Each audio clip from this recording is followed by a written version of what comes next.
Good evening بیٹا. اوہ کاشفہ کیسے ہیں آپ؟ بالکل ٹھیک. میں تھک گیا آج. بورڈ میٹنگ اتنی لمبی ہو گئی. صبح مجھے کسی کو وزٹیشن کرنی پڑی کسی کے یہاں, پھر مجھے ہاسپٹل جانا پڑا. کسی نے ریکویسٹ کی تھی کہ ان کے لیے جا کے دعا کرو. پھر اس کے بعد شام کو یہ بورڈ میٹنگ تھی اور اتنا لمبا ہو گیا اور میں اتنا زیادہ تھک گیا ہوں. الیاسف, آپ کو یاد ہے کہ آپ نے ہم سے بھی ایک وعدہ کیا تھا؟ کیا؟ ایوا کے برتھ ڈے کے لیے ہم نے شاپنگ پر جانا تھا, اس کے کپڑے لینے. کاشفہ میں اور وہ کب سے آپ کا انتظار کر رہی ہے. میں نے کر رہی وقت بھی نہیں دیکھا, میں بالکل بھول گیا. اور میں اتنا تھکا ہوا ہوں کہ مجھ میں ذرا ہمت نہیں اب جانے کی. کہ ایسا نہیں ہو سکتے کہ ہم کل پہ پروگرام بنا لیں. That's not fair, Daddy. مجھے افسوس ہو رہا ہے لیکن کاشفہ میرے بالکل ذہن سے نکل گیا تھا. الیاسف, آپ خدمت میں ہیں تو بہت اچھی بات ہے, لیکن اس کے ساتھ ساتھ آپ کی کچھ گھریلو ذمہ داریاں بھی ہیں جنہیں آپ کو پورا کرنا ہوگا. کاشفہ آپ صحیح کہہ رہی ہیں. آپ کو پتا ہے کہ پاسبانی کی جو خدمت ہے وہ اتنی کئی دفعہ محنت درکار ہوتی ہے اس میں. یہ تو ہے. اور اس میں آپ کو پتا ہے کئی دفعہ وزٹیشنز ہوتی ہیں, کئی دفعہ لوگوں کے لیے جا کے دعا کرنی ہوتی ہے, کسی کو ملنا ہوتا ہے, کبھی کوئی میٹنگ ہوتی ہے, اور اس میں میرے بالکل ذہن سے نکل گیا اور میں افسوس ہو رہا ہے مجھے. میں سمجھ سکتی ہوں, پر الیاسف کیا ایسا ہو سکتا ہے کہ ہم کچھ دیر کے لیے اس بارے میں بات کریں اور اپنے ساتھیوں کو بھی ہم اس بات کو سکھائیں کہ ایک رہنما کی زندگی میں کون سی ایسی چیزیں ہیں جو اہمیت کی حامل ہیں, یعنی وہ اپنی روحانی زندگی کے اندر, اپنی روحانی خدمت کے اندر اور اپنے گھریلو ذمہ داریوں کے اندر بیلنس کر سکے اور اس نظام کو بہتر بنا سکے. بالکل صحیح کہہ رہی کاشفہ, کیونکہ یہ بہت ہی اہم موضوع ہے خاص طور پر خادموں کے لیے اور پاسبانوں کے لیے, اور ہمیں اس کے لیے ضرور اس پر بات کرنی چاہیے. الیاسف, کبھی آپ نے یہ سنا ہے کہ ایک موچی ہے اور اس کے بچوں کے پاس جوتے نہیں ہیں, یا پھر ایک پلمبر ہے جس کے گھر کا نلکا جو ہے وہ لیک کرتا ہے, یا ایسا کبھی سنا ہے کہ ایک بڑائی ہے اور اس کے گھر کی الماری ٹوٹی ہوئی ہو؟ ایسا ہو سکتا ہے کیونکہ آپ دیکھیں کہ وہ اپنے ہنر کو جو ہے وہ کئی دفعہ اپنے گھر میں استعمال نہیں کرتا. ہو سکتا ہے کہ وہ اپنے کام سے یا جو اس کی ذمہ داری ہے وہ کر کے اتنا تھک جاتا ہے کہ وہ کر ہی نہیں پاتا, یا کئی دفعہ اس کو وقت نہیں ملتا. کاشفہ بالکل ٹھیک کہہ رہی ہیں, اور پاسبان بھی کئی دفعہ انہی چیزوں کا تجربہ کرتے ہیں کہ کئی دفعہ ہم اپنی مصروفیات میں اتنے مگن ہوتے ہیں, لوگوں کو بھی وزٹ کرنا ہوتا ہے, جا کے دعا بھی کرنی ہوتی ہے لوگوں کے لیے. اس کے بعد ہم دیکھتے ہیں کہ پیغام کو بھی تیار کرنا ہوتا ہے, بائبل اسٹڈی بھی لینی ہوتی ہے, بورڈ میٹنگز میں بھی جانا ہوتا ہے, کئی دفعہ شام کو جا کے کسی دعوت پہ بھی آپ کو جو ہے وہ کلام پیش کرنا پڑتا ہے. میں اس بات کو واقعی سمجھ پاتا ہوں کہ کئی دفعہ آپ اتنے زیادہ بزی ہو جاتے ہو, اتنی الجھن میں پھنس جاتے ہو کہ آپ کے ذہن سے جو گھریلو ذمہ داریاں وہ نکل جاتی ہیں, اور آپ کئی دفعہ بہت غیر ذمہ داری کا جو ہے وہ سامنے آپ لے کے آتے ہیں تجربہ.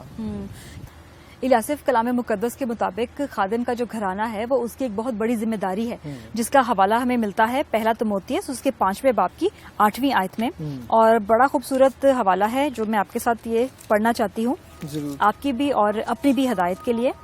اگر کوئی اپنوں اور خاص کر اپنے گھرانے کی خبر گیری نہ کرے تو ایمان کا منکر اور بے ایمان سے بدتر ہے.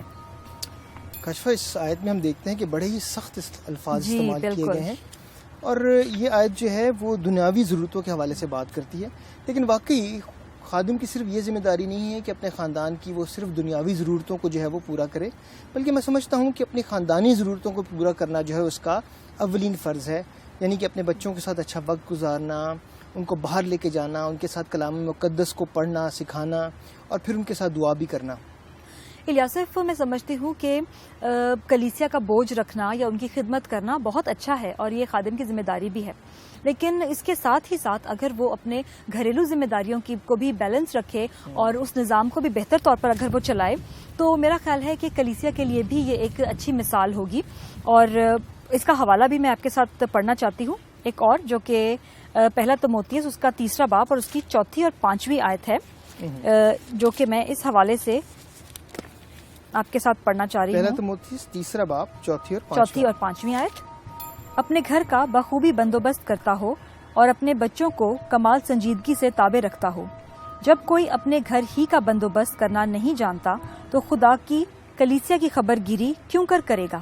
کاشفہ, یہاں پر بھی ہم دیکھتے ہیں کہ کافی خداوند کے کلام سے سخت الفاظ نظر آتے ہیں کہ اگر کوئی اپنے گھر کا بندوبست نہیں کر سکتا تو وہ کلیسیا کی خبر گیری کیسے کرے گا. اور یہ میں سمجھتا ہوں کہ ہر پاسبان یا خادم کے اوپر جو ہے یہ ان کو سمجھنا بہت ضروری ہے کہ صرف کلیسیا کی خدمت کرنا اور کلیسیا کا خیال رکھنا کافی نہیں ہے, بلکہ اپنے خاندان کی خدمت اور ان کا خیال رکھنا جو ہے وہ ان کا اولین فرض جو ہے یہاں پر ہم دیکھتے ہیں.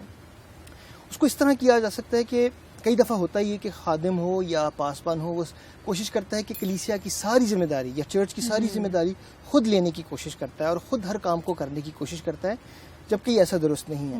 کرنا یہ چاہیے کہ پاسبان کو جتنی ذمہ داریاں وہ بانٹ سکتا ہے اپنے کلیسیا کے لوگوں کو وہ بانٹنی چاہیے تاکہ اس کا کام جو ہے وہ آسان ہو. اور اگر آپ دیکھتے ہیں کہ ذمہ داری بانٹنے والے کم لوگ ہیں یا اتنے لوگ موجود نہیں ہیں تو پھر بہتر یہ ہوگا کہ اپنی ذمہ داریوں کو کم کریں، اپنی ایکٹیویٹیز کو کم کریں. اگر ہم موسیٰ کی مثال دیکھیں تو وہاں ہمیں پتہ چلتا ہے کہ اس پر بھی بہت بھاری ذمہ داریاں تھیں، لیکن ہم دیکھتے ہیں کہ اس کے سسر نے اس کی مدد کی کہ اس کی ذمہ داریوں کو اسے سکھایا کہ کس طرح وہ دوسروں کو بانٹ سکتا ہے تاکہ اس کا بوجھ جو ہے وہ ہلکا ہو اور وہ دوسرے کاموں میں وقت جو ہے وہ گزار سکے، خداوند کی ایک پرستش میں خداوند کے ساتھ وقت گزار جا سکے. اور اسی لیے میں سمجھتا ہوں پاسبان کو بھی اس بات کو سمجھنے کی ضرورت ہے، خادم کو اپنی زندگی میں اس بات کو سمجھنے کی ضرورت ہے کہ اگر وہ اپنی ذمہ داریوں کو بانٹتا ہے یا اگر ذمہ داریوں کو کم کر دیتا ہے تو وہ اپنے خاندان کے ساتھ بھی ایک خوبصورت وقت گزار سکتا ہے، ان کی ذمہ داریوں کو پورا کر سکتا ہے اور پھر خداوند کے ساتھ بھی ایک اچھا وقت گزار سکتا ہے جس سے کہ وہ روحانی طور پر اور بڑھتا اور ترقی کرتا ہے. یہ بات تو آپ نے بالکل ٹھیک کہی الیاسف کہ بعض اوقات جب خادم جو ہے وہ کلیسیائی خدمات میں اتنے زیادہ مصروف ہو جاتے ہیں تو وہ خداوند کے ساتھ وقت بھی اس طرح سے نہیں گزار پاتے جس طرح سے خداوند ہم سے چاہتے ہیں، توقع کرتے ہیں. تو میں چاہتی ہوں کہ ہم ہمیشہ ان باتوں کو اپنے ذہن میں رکھیں اور ان باتوں کو دہراتے رہیں. تو ایک بار پھر دہرا لیتے ہیں. ضرور. کلام مقدس کے مطابق پاسبان کا خاندان اور گھریلو نظام کو چلانا ان کی پہلی اور بڑی ذمہ داری ہے. اپنی کلیسیا کے لیے بوجھ اور محبت رکھنا اچھا ہے، پر خداوند نے آپ کو ساتھ ہی آپ کے خاندان کی بھی بھاری ذمہ داری عطا کی ہے. اگر خدمت کے نظام اور خاندان کی ضرورتوں کی بہتر منصوبہ بندی کی جائے تو کلیسیا کے لیے بھی اچھی مثال ہوگی. ضروری نہیں کہ پاسبان ہی ہر کام کرے، بلکہ ذمہ داریوں کو بانٹنا مفید ہوگا. کاشفہ اس ساری گفتگو کے بعد میں سمجھ پایا ہوں کہ واقعی پاسبان ہوں یا خادم ہوں ان کو اپنی گھریلو ذمہ داریوں کو بھی پورا کرنا ضروری ہے. تو اب ایوا کو بلاؤ اور ہم ابھی جائیں گے اور اس کے لیے برتھ ڈے کا ڈریس لے کے آئیں گے. او ایوا، ایوا، ایوا، ڈیڈی کہہ رہے ہیں آپ تیار ہو جاؤ، ہم آپ کا ڈریس لینے کے لیے بھی جا رہے ہیں. ایوا آپ تیار ہو جاؤ اور ہم ابھی بازار جائیں گے اور آپ کا گفٹ لے کے آئیں گے. اوکے؟ یس.